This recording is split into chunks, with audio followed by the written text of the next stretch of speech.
Bueno, pues vamos con el punto 4, que tiene que ver con usabilidad, ¿vale? Que entiendo que es un concepto que estáis más o menos familiarizados con él. Lo primero que tenéis que saber es que usabilidad es una palabra que no está recogida por el diccionario de la Real Academia Española de la Lengua, con lo cual es una palabra en teoría incorrecta que no deberíamos utilizar, una traducción del usability del inglés, una traducción literal. Yo hace tiempo le pregunté en Twitter a la Fundeu, que es la Fundación del Español Urgente, y a la RAE, les pregunté que como no recogía usabilidad, que si me daban alguna alternativa. Y me dijeron que es un término bien formado, porque es cualidad de usable, y que su empleo es válido aunque no esté registrado en ningún diccionario, ¿vale? Cosa que, bueno, me dejó tranquilo, porque, bueno, me enteré que las palabras que no están en el diccionario también se pueden usar, que era una cosa que no sabía. ¿Vosotros lo sabíais? ¿No sabíais? ¿No? Joder, pues a mí me lo han dicho estos que mandan un montón, o sea que debe ser verdad, ¿no? Dice, aunque no esté registrado en ningún diccionario, su empleo es válido. O sea, me quedé todo loco, o sea, me pareció maravilloso. Eso la Fundeu. Y luego la RAE me dijo que puede usar funcionalidad. Pues funcional es aquello cuyo diseño prima la facilidad, utilidad y comodidad de uso. Y yo no estoy muy de acuerdo. No creo que funcionalidad sea sinónimo de usabilidad. Funcionalidad tiene más que ver con función, o que algo funcione, que lo haga bien, ¿vale? Y no tanto con que sea, como dice ahí, útil o cómodo de usar. Yo creo que usabilidad todavía es un concepto que podemos seguir usando. Donald Norman escribió, como os dije, en el año 88 este libro que se llama Psicología de los objetos cotidianos, y tenía esta cita al principio del libro que dice que los seres humanos no siempre se equivocan, pero sí que lo hacen cuando las cosas están mal concebidas o mal diseñadas. Si pensáis por un momento cuando vais a utilizar algo y os equivocáis, solemos decir, ¿quién habrá pensado esto, no? Mal concebido, o ¿quién habrá hecho esto mal diseñado? Definición fácil y rápida de bolsillo para llevar de usabilidad. La usabilidad es que algo sea fácil de usarse, ¿vale? O sea, es así de sencillo. Es muy fácil, la podéis llevar donde queráis, esa es la definición, la recordaréis toda la vida. En España, no sé en otros países, pero en España tenemos un refrán o un dicho que dice eres más simple que el mecanismo de un chupete, ¿no? Eres más sencillo, ¿vale? Y bueno, me gusta poner el chupete como sinónimo, como símbolo de la usabilidad, ¿no? Como quinta esencia de la usabilidad. Un objeto pequeño, barato, ingenioso, que resuelve un problema muy grande, que es muy grande, ¿verdad? Muy grande. Justamente el buen trabajo de usabilidad es ese, es decir, soluciones muy sencillas que resuelven problemas muy grandes. La usabilidad ha evolucionado desde que existen los dispositivos, aunque es un concepto que lo tenemos muy adscrito al mundo digital, a la aparición de los ordenadores y demás. Podemos decir que con la aparición de los propios electrodomésticos ya empiezan a instaurarse determinados conceptos que tienen que ver con la usabilidad. Si pensáis por un momento, estos tres dispositivos, hay una función que hacen exactamente igual, que es llamar por teléfono, ¿vale? Los tres lo hacen igual, pero con paradigmas de usabilidad totalmente distintos, ¿no? Por un lado, el teléfono de rueda con el sistema mecánico, ¿vale? En el que hay que rular la rueda, el sistema de pulsación de teclas, es decir, teclas físicas que existen, que tienes que pulsarlas, o la pantalla táctil en la que puedes simular esto, e incluso hay aplicaciones que puedes simular la rueda en el iPhone, ¿vale? Es decir, pero el paradigma de interacción es diferente porque este es físico y este es táctil, ¿no? En los tres participan paradigmas de usabilidad diferentes, ¿vale?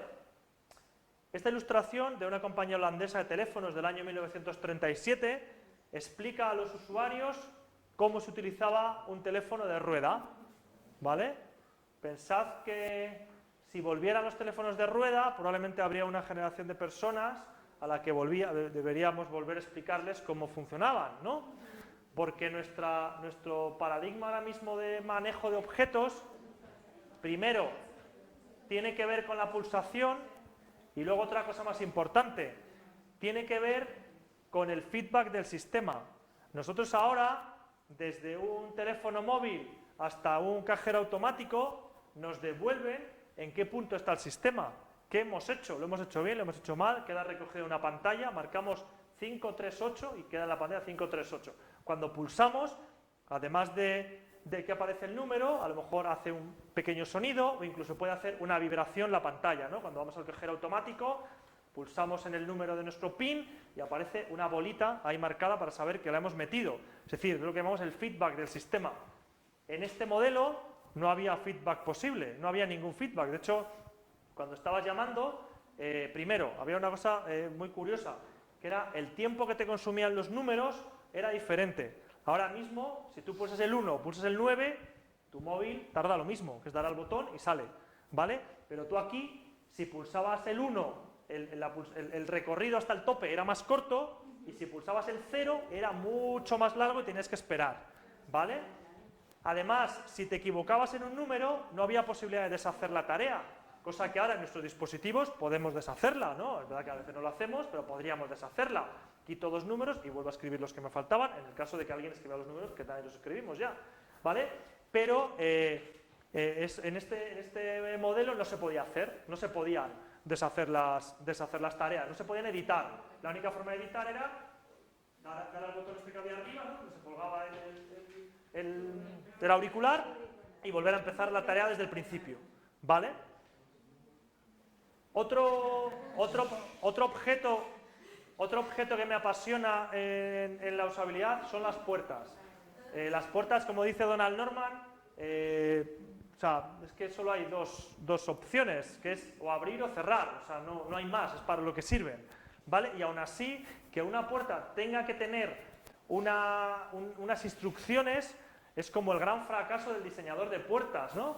Es decir, joder, lo hice tan mal que hay que poner tirar o empujar, ¿no? Un objeto que, o sea, pues es que pues, lo debería estar comunicando, ¿no? De hecho, Donald Norman tiene un Tumblr muy divertido con fotografías de miles de puertas que ha encontrado a lo largo del mundo. De hecho, esta está sacada de ese Tumblr, divertidísimo sobre puertas y cómo realmente, pues eso, un objeto tan sencillo al final es muy complicado porque no se diseña especialmente bien. En las elecciones norteamericanas del año 2000 se estaban jugando la victoria en el estado de Florida Al Gore y George Bush. Y esta era la papeleta electoral con la que los electores tenían que decidir a quién le daban su voto. No sé en otros países, pero en España las papeletas electorales es un papel que metemos dentro de un sobre y ese sobre se mete en una urna. En algunos estados norteamericanos la papeleta electoral tiene que ser troquelada, tienen un agujerito y entonces tienen que marcar a quién le dan su voto. Los que estaban jugando la presidencia, o sea, el ganar eran estos dos, Al Gore y George Bush. Cuando un elector quería votar a Al Gore, decía, bueno, es el segundo, entonces decía 1, 2. Pero el diseño estaba mal hecho y le estaban dando el voto a Buchanan. Esto pasó en la época antes de Facebook y no nos acordamos y no trascendió demasiado, pero esto hubiera sido bueno, ya fue un temazo, fue un temazo en su momento. Este fue un pequeño arreglo que a alguien se le ocurrió, un rediseño para mejorar estas flechas, ¿no? Y cómo podían indicar un poco mejor, yo creo que tampoco está muy logrado, ¿vale? Para que eso no sucediera. Como podéis imaginar, hay toda una teoría de la conspiración alrededor de si esto se hizo a propósito para que pasara lo que finalmente pasó. Amazon cambió durante un tiempo, no lo sé si fueron unas horas, un día, no tengo ni idea, pero es verdad que cambió su portada a la papeleta electoral de Florida durante un tiempo, os digo que no sé cuál es. Incluso hubo quien hizo chistes con esto y dijo que esta era la verdadera papeleta que había que haber hecho.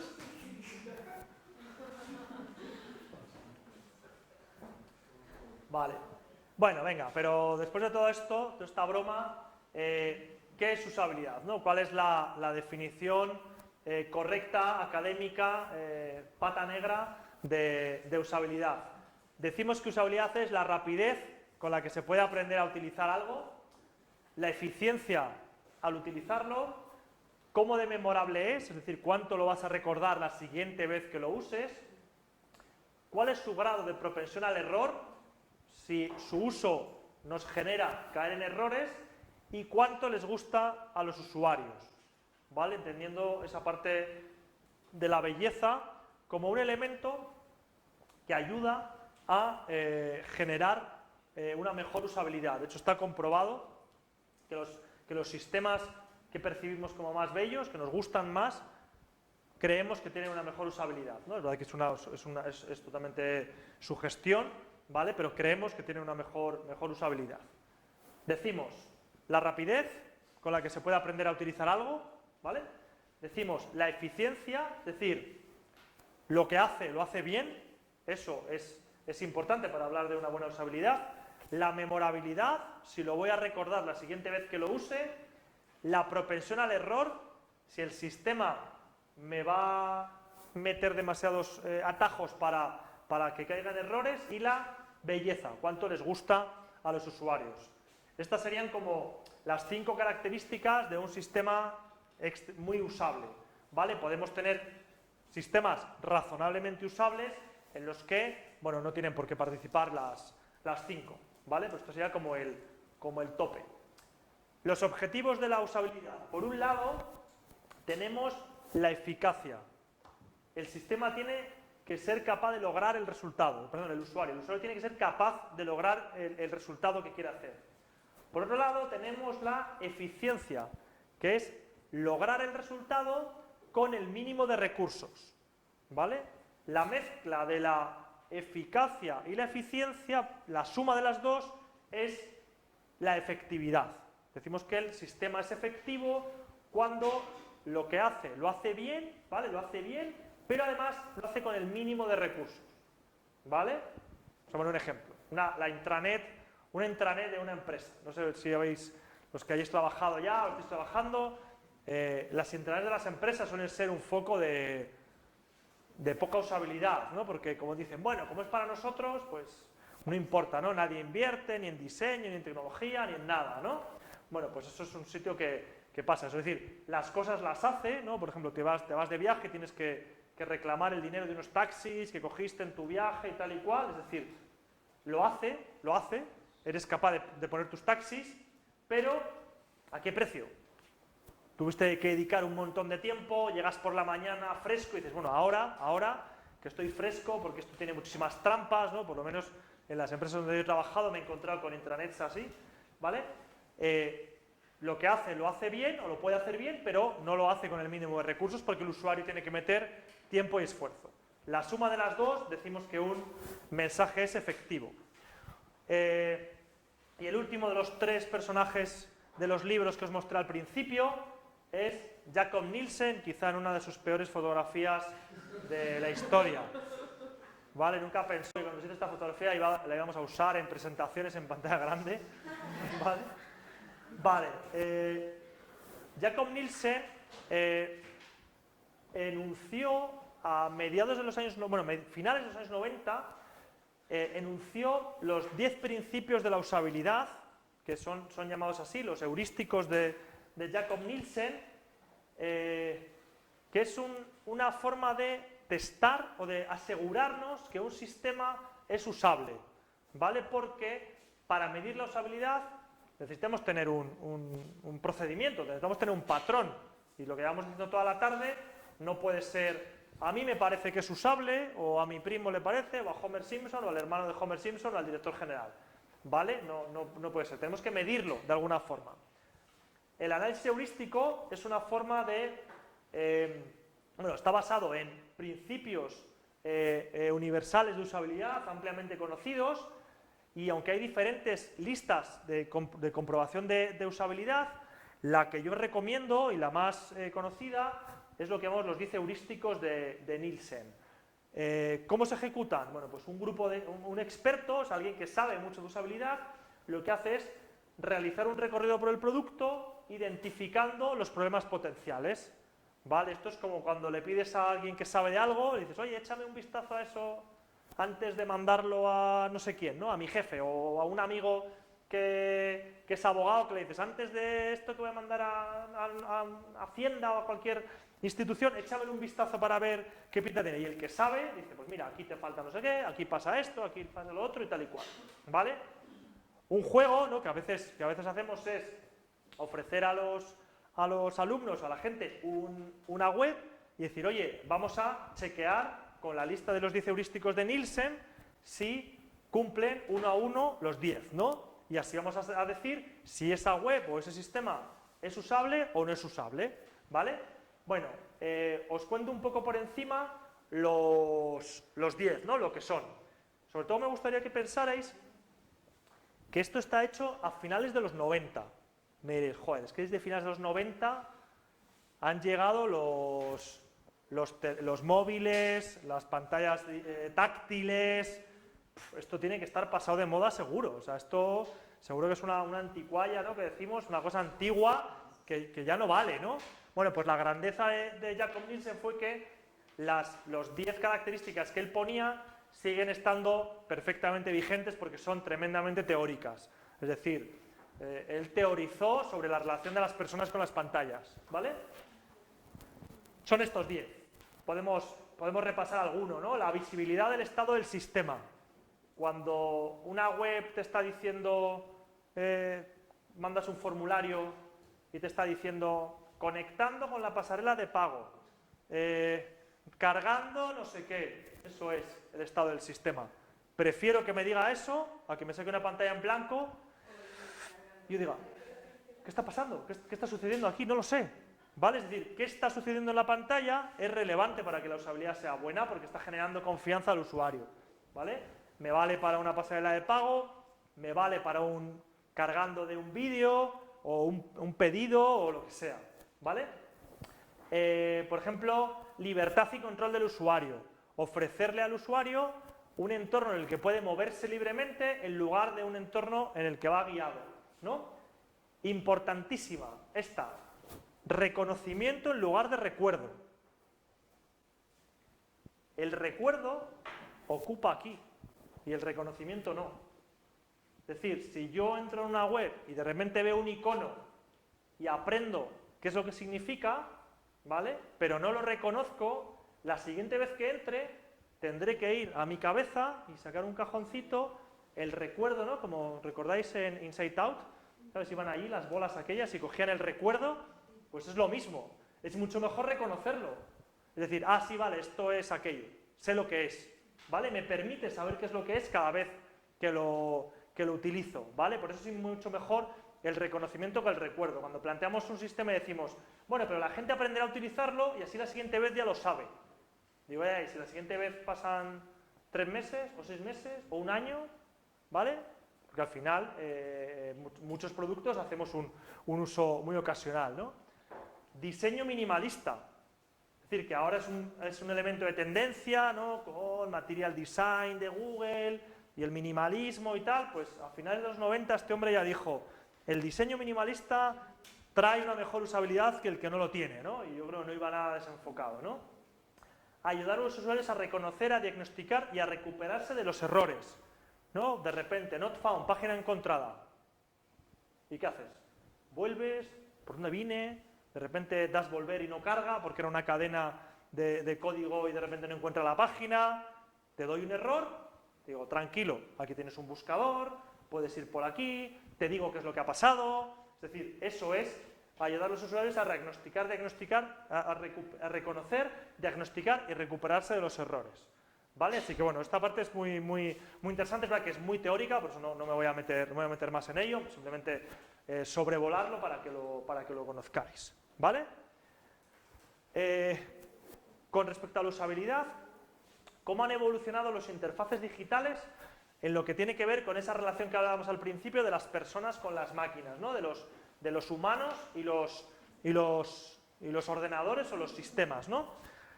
En los comienzos, en los comienzos de la... Yo ahora estoy escribiendo mi tesis, de esto lo hablo en la tesis, claro, de cómo se empiezan a relacionar los humanos con las máquinas, ¿no? Y lo primero era mediante este paradigma que se llamaba Command Line Interface, o interfaz de línea de comandos. Esto, que veis aquí con códigos y tal, esto no es una pantalla de un desarrollador que está programando ahí en Java, ni en Python, ni nada de eso, ¿eh? No. Esto era el equivalente a cuando abres el Windows y sale el escritorio, era eso. Es decir, entonces tenías que escribir aquí una serie de códigos, ¿vale?, para entenderte con la máquina. No sé, veo unos cuantos que hacen así con la cabeza, pero sois muy jóvenes, ¿cómo podéis recordar esto? Y se dan las tarjetas, que las imprimían en las tarjetas. Eso es, ¿sí? Claro, se lo hizo en la universidad.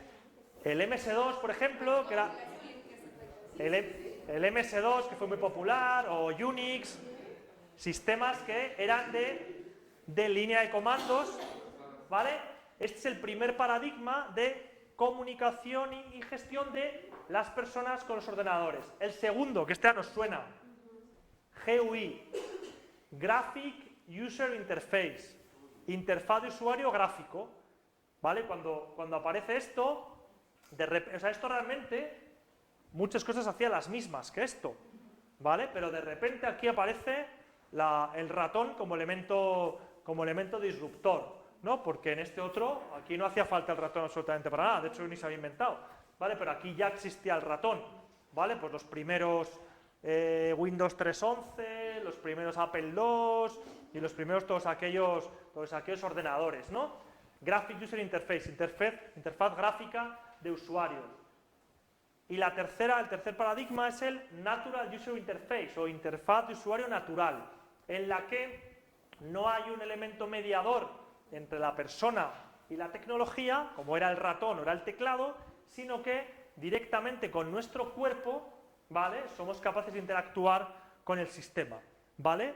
Esto lo he metido aquí porque justamente cada uno de estos paradigmas trae cambios en la usabilidad, ¿no? Pero podemos estar hablando de la misma en el de línea de comandos, que en el Graphic User Interface, que en el NUI, que es en el que estamos ahora. El repaso.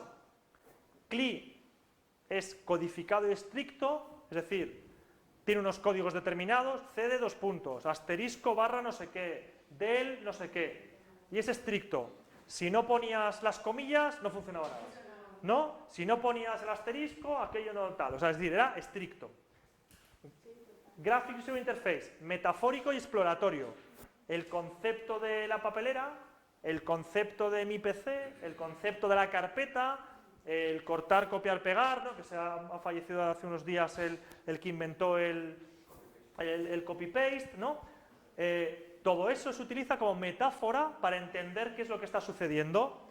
Hace poco leía un artículo muy interesante sobre si no ha llegado ya el momento de desterrar la metáfora del escritorio de los ordenadores, ¿no? Es decir, ya no harían falta, ya no hace falta. Esto se inventó para crear un sistema comprensivo con la gente que llegaba a la informática. Ahora a lo mejor ya no hace falta. Si pensáis en una interfaz de una Play o de una Xbox, no existe el concepto del escritorio. Existe un lugar por el que entras, donde tienes los objetos, tienes el menú, tienes los elementos, pero el concepto de escritorio, como tenemos en un ordenador personal, no existe, ¿no?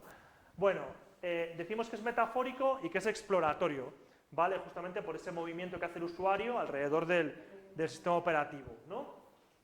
Y en NUI decimos que es directo y que es intuitivo. Directo porque tú interactúas directamente con los iconos o con los elementos, ¿vale? Sea el texto, sea la fotografía, sea la iconografía, ¿vale? Y que es intuitivo porque muchos de los comportamientos que nos está pidiendo tienen que ver con pulsaciones largas, dónde está colocado en la esquina y tiro así de él y de repente aparece algo, es decir, participa mucho lo que tiene que ver con la intuición o lo que podríamos considerar la intuición.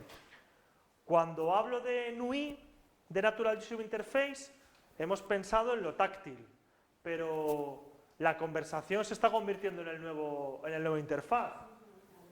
Cosas como estas son motores que ya existen, que no dejan de ser interfaces de relación entre el contenido y las personas. Cortana, Google Assistant, Alexa o Siri como motores, ¿vale? Y luego los dispositivos que ya muchos tenemos en nuestras casas, ¿no? Pues el Echo, el Google Home o el HomePod de Apple, ¿vale? ¿Dónde está aquí Graphic User Interface? El interfaz gráfico no existe, no está. ¿Dónde están los botones, las tipografías, los colores? ¿Qué va a pasar con los diseñadores? ¿Los vamos a extinguir? ¿Vale? Por eso es tan importante mucho lo que os hablaba antes de arquitectura de la información. Es decir, lo relevante, arquitectura de la información, conceptualmente, participa aquí. Es decir, estos elementos se manejan mucho mejor cuando tienen arquitecturas comprensibles para los usuarios. ¿Vale? Bueno, y yo me pregunto, ¿qué supone el cambio de interfaz para los usuarios? Vamos a ver un vídeo y luego hablamos un poco. Ansgar? Ja, der er jeg. Ja, så bra. Ok. Ja, hei du. Ja. Ja, hva gjør du? Ja, her. Det er bra. Ja. Ja. Ja, så den har fått gjort noen ting i formiddag. Nei, jeg beklager at det tar tid. Nå skal jeg holde på å legge opp et helt pris og se hva som alle har helt på en gang. Ja. Så kommer ikke inn i den, eller? Nei, den ligger der. Har du forsøkt å åpne den? Åpne den? Altså, hvis jeg hadde vært så enkelt, så hadde jeg jo blitt tilkalt helpetest, hadde jeg vel? Nei, nei. Hva er det skal nå? Nei, det skal fortsatt ikke å se. Du bare gjør der. Sånn. Ja, da er vi i gang. Ja, så langt var det altså. Ok. Men så stoppet opp, og så var jeg redd for at nå teksten skulle forsvinne, så jeg turte å gå videre. Ja, ok. Nei, men hvis du inni her, så ligger det kanskje flere 100 sider med lagret tekst. Så kommer vi videre, så tar du tak i et ark på den måten her, og så liksom blar du over på neste side, da fortsetter teksten der. Jeg blar, altså. Du blar. Men tilbake da? Ja, da tar du blar tilbake igjen på skapet der. Der, så er du tilbake til den teksten du hadde sagt. Ok, så den slutter der, og så fortsetter den der. Ok, men når jeg skal avslutte på den, da bare slår du sammen permene. Ja? På den måten der. Sånn. Da ligger alt laget inni der. Ok, jeg skal ikke miste noe av teksten her. Ja, det ligger laget inni her. Det ligger mest på fyr på hele grad. Det er kanskje litt sannsynlig. Ja, ok. Nei, for det er noe, når du har holdt på med skriftruller, så tar det litt grann tid å konvertere til et blad i en bøk. Ja. Ja, men før det går. Jeg bare går gjennom det en gang til. Altså, jeg åpner sånn, og så, hva du kaller det? Blar. Jeg blar. Blar frem og tilbake, og når jeg er ferdig, så bare lukker jeg den. Flott, kjempefint. Ja, men nei, ikke sant? Nå er det sånn igjen, nå får jeg ikke åpnet den. Hva er det siden? Hvor er det åpnet og åpnet fra andre siden? Så det er ikke likegyldig, altså. Åpnet fra den siden der, sånn. Der nå.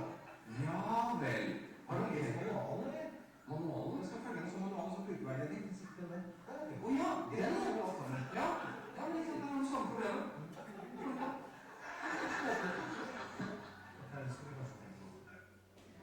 ¿Qué? Fijaos el cambio, ¿eh? Del pergamino al libro. O sea, fijaros si ahí había cambio de interfaz. ¿Qué cosas habéis visto que nos podamos traer a todo esto que hemos estado hablando del cambio de interfaz? Una resistencia al cambio. Resistencia al cambio absoluta, ¿no? ¿Y por qué? Y pánico. ¿Por? Comodidad, costumbre. Porque es que cambiar cuesta, ¿no?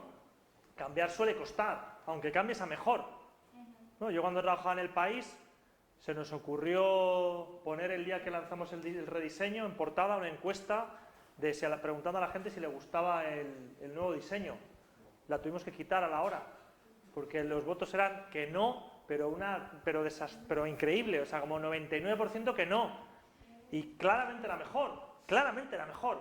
Pero claro, la gente sabía dónde estaban las cosas, les habíamos vuelto locos, habíamos cambiado las cosas de sitio, ¿no? ¿Qué más cosas habéis visto en el vídeo que nos cerramos a ciertas cosas, o sea, es simple, pero es como que nuestra mente dice, no, si no es como era antes, no. Eso es. Súper cerrado, y eso pasa igual con el teléfono. cuando claramente el libro era mejor que el pergamino, ¿no? O sea, ahora lo vemos con la distancia y nos hace gracia, ¿no? Pero decimos, hombre, es que es mejor, no hay color, ¿no? No hay color el libro con el Y pergamino. es que eso lo podemos ver en diversos elementos, porque cuando fue la evolución del correo electrónico, la gente era como, ya, pero el correo como era, y ha sido... O sea, Sí, constantemente. la electrónica con el dinero en papel... Eso es. Pero yo viví uno muy interesante que me parece, me identifiqué con el Señor. Sí, No, ya lo voy a decir porque, A ver. por ejemplo, cuando viajaba a Estados Unidos, cuando mis hijos eran pequeños, yo llegaba al aeropuerto de Miami y me dan un mapa. Y yo con mi mapa yo sacaba mi juego. A los años vuelvo y me ponen un GPS. Yo que no hay mapa. No señora, ya no hay mapa. Ay, Dios mío. Y yo, pero si me puse tal cual como el Señor, pero aquí está el pergamino, o sea, igualito yo, pero si el mapa sirve. ese es mucho más disruptor porque ha desaparecido el objeto, realmente. No es que haya mutado, ¿no? Sino que de repente directamente el mapa en papel ha desaparecido, ¿no? Aquí en Madrid con el metro hubo mucha polémica también, ¿eh? Con el rediseño del mapa del metro de Madrid, ¿no? Cuando lo cambiaron, ¿os acordáis? Sí, ¿no? No conozco el anterior y me parece... ¿Ese te parece bueno? Sí. Es que no sé muy bien cuál es ahora el... Bueno, ¿qué más? A ver, ibas a decir tú algo. Muchas veces la transición es muy rápida y la gente A ver. no da tiempo de que se acostumbre a la nueva forma Sí. de interactuar, ¿no? Por ejemplo, cuando el menú inicio de Windows, ¿Sí? cuando cambió, cuando lo quitaron más bien, ¿Sí? lo pusieron tipo mosaico, la gente, pues, de hecho eso que lo devolvieron al principio, Ajá. lo rechazaron y Microsoft tuvo que incluso mezclarlo porque la gente no estaba acostumbrada Claro. tantos años Claro. y de repente algo tan tajante. Claro. Sobre todo porque en estos cambios no se mantiene lo anterior, ¿no? Y rápidamente tienes que coger solo lo nuevo y ya está, solo hay lo nuevo, ¿no? Quizás para que no hubiera tanta resistencia, el manual ¿Sí? del usuario lo tendrían que haber hecho en pergamino. En un pequeño pergamino, sí, estoy totalmente de acuerdo, sí. Porque ahí, digamos, era la pequeña presentación que vos decías que Claro. había que hacer, ¿no? Eso es un pequeño pergamino así pequeñito con las instrucciones, pero claro, si tú pones las instrucciones en el mismo formato que el anterior, pues al final el tipo no sabe utilizarlo, ¿no? ¿Alguna cosa más? A mí me causa gracia el miedo que tiene a perder el texto. Sí, ¿no? Si se supone que con la pluma, o el boli, Sí. en el pergamino no lo pierde, porque es tinta. Sí. Pero el miedo en su cabeza, como no lo conoce, Claro. y no pierde el texto. Claro, sí. Porque además es tan diferente, ¿no? Porque es como la suma de muchos pergaminos juntos, ¿no? Luego también otra cosa que no sé si os habéis dado cuenta que tiene que ver con la terminología. Hay un momento que le dice, ¿cómo se llamaba esto de...? ¿No? Claro, pasar página en el pergamino no existía, ¿no? Es un concepto nuevo, ¿no? Cuando trabajamos en interfaz es muy importante tener esas cosas en cuenta, ¿no? De repente, lo de pinch, cuando trabajamos en desktop no existía, ¿no? Muchas acciones que hacemos en móvil antes no existían y hay que ponerles nombre, ¿no? Así que eso es importante. El cambio de interfaz nos genera lo que llamamos la curva de aprendizaje, ¿vale? La curva de aprendizaje la tienen todos los sistemas, tienen curva de aprendizaje, por muy sencillos que sean, desde un interruptor hasta un panel de un ascensor, tienen curva de aprendizaje. Decimos que describe el grado de éxito obtenido durante el aprendizaje en el transcurso de determinado tiempo. Tenemos aquí el tiempo que echa a correr así, echa a correr por aquí, y el aprendizaje. Lo que hacemos es aprender mucho al principio y cometer muchos errores al principio y se reducen según avanzan, ¿vale? El aprendizaje sube, ¿vale? Y luego, pues lógicamente, se mantiene durante el tiempo. ¿Cuál sería el problema? Que este aprendizaje baje, ¿vale? Si baja, pues tenemos un problema, porque hemos olvidado algo que habíamos aprendido previamente, ¿no?